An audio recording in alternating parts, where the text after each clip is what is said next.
Нөгөө яг одоо байдал ямар мэдээлэл өгөөч гэсэн хүсэлт бас аягүй болж байна. Тэгээд мэдээлэл бас авч чадахгүй байна. Эмчээс нь дам сонсгоноо даралтан жаахан ихсэж байгаа маягтай байна гэж юм. Тэгээд зөвхөн зохицноос ойшил хандлагатай. Тэгээд өөр мэдээлэл алга, уулзах хүн алга, биднэрт хариулах хүн алга. Тэрийн 3 өндөлгийг ирээд болохгүй. Ерөнхийлөгчөөж олохгүй байна, их хурлын даргаач олохгүй байна, ерөнхий сайдаач олохгүй байна. Үндсэндээ манай намын даргын амнаас энэ 3 хүний гарт байна да. Тэгээд сая Монгол Улсын намын бүлгээс болохоор одоо яг шүүх прокурорын одоо ингээч гэсэн одоо шинэ тий батлан даалгавар гаргая гэсэн сая саналыг бол гаргасан шүү дээ. Тэгэхээр яг хууль хяналтынхантай холбогдсон болов Тэслэр бас хууль хяналтынхан бол хүний эрхийг зөрчөөд баривчлаад тийм халдлага хийхтэй бол өдөр шөнөийг ялгадгүй байлээ. Асуудал сайдгүй тийм ээ. Хүний эрхийг хамгаалах болоход бол хизээч ажлын өдрөөс нь ч адилхан, амралтын өдрөөс нь ч адилхан хүний эрхийг хамгаалахад бол хөдөлдөггүй байна гэдгийг бидний энэ одоо энэ өнгөрсөн түүх баталж байгаа юм л да. Тэгэхээр хууль хяналтын байгууллага өөрөө шийдвэрийн эргэж харах гэдэг 5 шаардлага тавьж Монгол Ардын хувьсгал намын дарга хуурай өсгөлтөнд зарласан байгаа шүү дээ. Тэгээд хуурай өсгөлөнгөө битгий зарлаач, ус суугаач гэдэг бид нар бол их олон өмгөөлөгчөөр дамжуулж бас зөвлөж байгаа. Харамсалтай нь манай дарга бол энэ бол ганцхан миний асуудал шүү. Би бол энэ Монгол улсад шударгаас тогтоохын төлөө тийм ээ Монголын ард түмний эрх чөлөөтэй амьдруулахын төлөө энэ газрынхаа баялагт эзэн байлгахын төлөө энэ олигарх тэглэмийг халахын төлөө би ийм алхам хийж байгаамаа. Энэ бол ганцхан инх байл гэдэг хүний асуудал биш ээ гэж өөрөө тэгж хэлж байгаа учраас байр суурин дараа их хатуу байгаа. Энэ хатуу байгаа явдлууд өөрийнх нь эрүүл мэнд амь насанд маш их эрсдэлтэй. Өнөөдөр эмчнэр нарийн мэргэжлийн эмчнэрийн одоо хамгийн дурдаа байдаг эмчнараас бүрдсэн эмчнэрийн комисс дүгнэлтээ гаргасан байна. Хуурай өсвөлнгийн төгсгөлийн шат.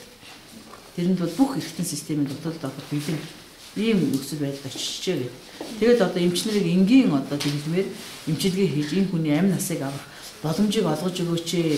Хууль хяналтын байгууллагын шийдвэрийг буцааж эргэж хараач ээ гэдэг шаардлагыг эмчнэр тавьж байна. Бид нар хүний хизээч алгадсан эмчилж чадахгүй. Тийм ёс суртахуун биднэрт байхгүй. Бид нар хүний эрүүл мэнд амь насыг хамгаалах юм тангараг өргөсөн улсуудаа. Тийм учраас энэ бид нарыг одоо энэ хүний амь насыг аврах боломжийг энэ Монгол төр олгож өгөөч гэж өнөөдөр хүсэлтэд тавьж штэ.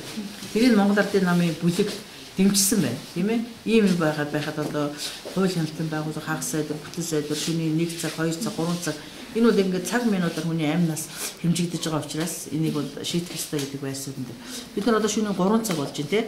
Тэгэхээр энэ болтол нөгөө ерөнхийлөгч нь гинтэн гараад ирж магадгүй, их хурлын дарга нь гараад ирж магадгүй, ерөнхий сайд нь гараад ирж магадгүй. Зарим нь тэр Тэмүүжин гэдэг тэр заавал биеийн тамирын юу байдаг юм бэ? Тий дөрвөн зам тэнд цагдаа нараар хамгаалуулчаад сакс тоглож ийн гэж дууссан.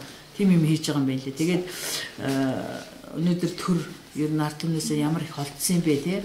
Тэр яасаа харгас хэрцгий болсон юм бэ? Өнөөдөр Монголын улс төрийн энэ өрсөлдөөн гэдэг ямар муухай хүнлэг биш тийм ээ ийм хэрцгий болсон гэдгийг Монголын ард түмэн бүхлээрээ харж байна. Энэ тэндээс хүмүүс уцалж байна. Дандаа уйлсан хүмүүс автобусаар, таксигаар, явган энэ дээр зургт үзчихэл, телевиз үзчихэл ирж байна. Бид нар энэ дотор танихгүй ус зөндөө байгаа. Ерөөсөө тэр хэдэн цаг байгаа нь одоо хамаагүй тийм зүрхээр хатаа. Энэ сая телевизээр үргэлж билээ шүү дээ. Унтаж чадахгүй шүү дээ. Унтаж чадахгүй, ерөөсөө байж чадахгүй нэг эрхчүүд уйлаад ирж байна тийм. Тэгээд энэ байдал нь бол одоо өнөөдөр Монгол орн ер нь ямар орн болсон. Бид нар ямар нийгмийг байгуулсан юм бэ тийм гэдгийг бол хүн болгонд нэг юм бодогдуулж ийн л да.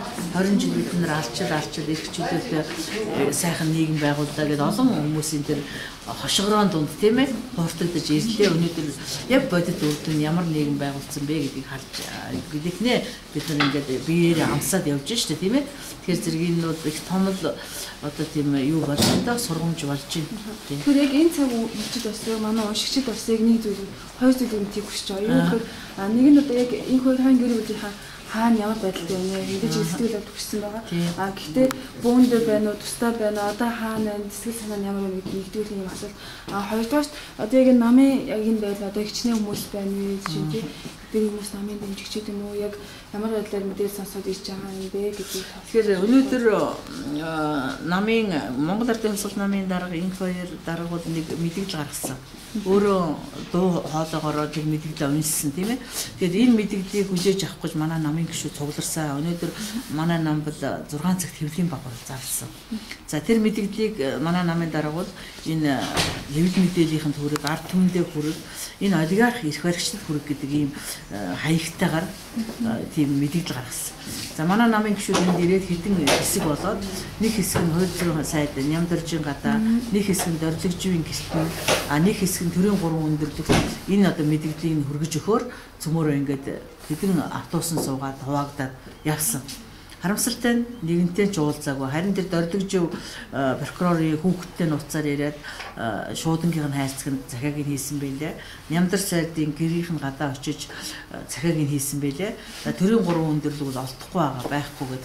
Эхлээд нөгөө харуул нь бол асуугаатгий гэд тэр гарсан гараагүй тэр харуул мэдчихэж байгаа шүү дээ тий. Асуугаатгий гэдэг хөдөө байхгүй гэж хэлээ гэсэн юм уу юу гэсэн. Гэхдээ би хүнийг бас бүтгэж болохгүй тийм ээ. Ямар ч байсан тэгээд тэр хүнтэй хүмүүстэй уулзах бодцоо байхгүй. Ард түмэнд бол ерөөсөө тэр ямар шаана байгааг мэддэхгүй тийм ээ. Тийм учраас ийм ажил хийсэн байна.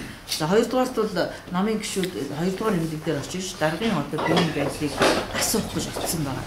Тэгээд тэндээс тодорхой мэдээлэл бид нар авч чадахгүй байгаа. За зүгээр жирийн иргэд телевизээ үзээд ерөөсөө аян даа гэртээ сууж чадахгүй наашаа ирсэж байна. Тийм энэ ерөөсөө тэр цаг минут харахгүй арай хитэрж байна. Энд бүр арай хитэрээд байна гэдэг ингээд ирж байгаа байхгүй тий. Тэгэхээр яг энэ хүмүүстэй бид заримдаа уулзаж чадчих, заримдаа уулзаж чадахгүй. Тэгээ шуурхай мэдээнүүдийг доод нүүрч байна. Өнөөдөр хүртэл бид нар үндэсний аюулгүй зөвлөмж хуралдах энэ прокурор нь ирэх шийдвэрээ харах байх гэж ингэж харж ирсэн. Одоо болтол тэр байхгүй. Ийм зүйлтэй. Гэр бүлийн хувьд бол гэртээ байгаа. Үнэхээр энэ Монголын нийгмийн энэ одоо бурангуй энэ нийгмийн золиос энэ гэр бүл болж байна. Үнэхээр энэ хүмүүсийн энэ зовлон шанал энэ хэлмэгдүүлэлтэн дээр энэ шударгаас тогтох юм байна. Маш их үнээл тийм ээ. Энэ нийгэмд шударгаас ирхнэ гэдгийг бид нар мэдэрч байна. Үнэхээр энэ гэр бүл бол энэ муха нийгмийн золиос болж байна да. Одоо тэгээд биеийн байдлын дахиж хизээ мэдэх боломжтой байгаа. Бид нар бол ерөөсөө одоо хоригдсноос хойш нэг ч уулзаагүй шүү дээ. Уулзах гэж хүсэлтэй байд намынхнаас нь уулзсан хүнийг ч авахгүй. Өмгөөлөгчд ордог. Гэр бүлийнхнаас нь энэ одоо эмнэлэгт ирснээс хойш гэр бүлийнхний нэг хаяа оруулдаг юм билээ. Тэгээд мэдээлэл авахгүй ямар ч бололцоо байхгүй. Эмнэлгийг бараг шорон шиг болгоцсон. Тэрийг бараг хоёрдугаар эмнэлэг 20-оор болжээ гэд мэдээ гаргаж ирсэн. Зарим юунууд тэр эмнэлгийг хүртэл шорон болгочихыг бодоход хүнд байгаа юм тийм ээ. Тэгээд ийм байдалтай байж байгаа. Тийм учраас эрүүл мэндийн талаар мэдээ хизээ бид нар хийхэд хэцүү. Өмгөөлөгч нь орох гээд орч чадахгүй байгаа. Тэгээд маргааш оруулах юм уу бас тодорхойгүй. Ийм байдалтай байж. Тэгэхээр яг эрхчлэгч өөрийнх нь хүслээр тунгалаг гэж хүсгүй бас юу яаж байгаа асч байгаа эмчилж байгаа Солонгонд байгаа гэж дуулсан.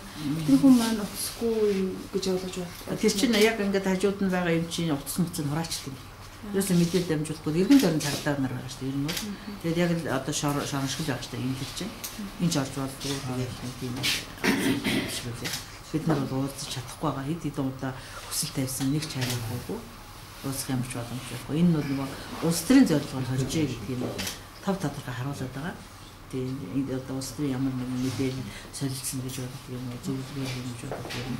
Бид нар бол уулзах боломжгүй байна. За баярлалаа.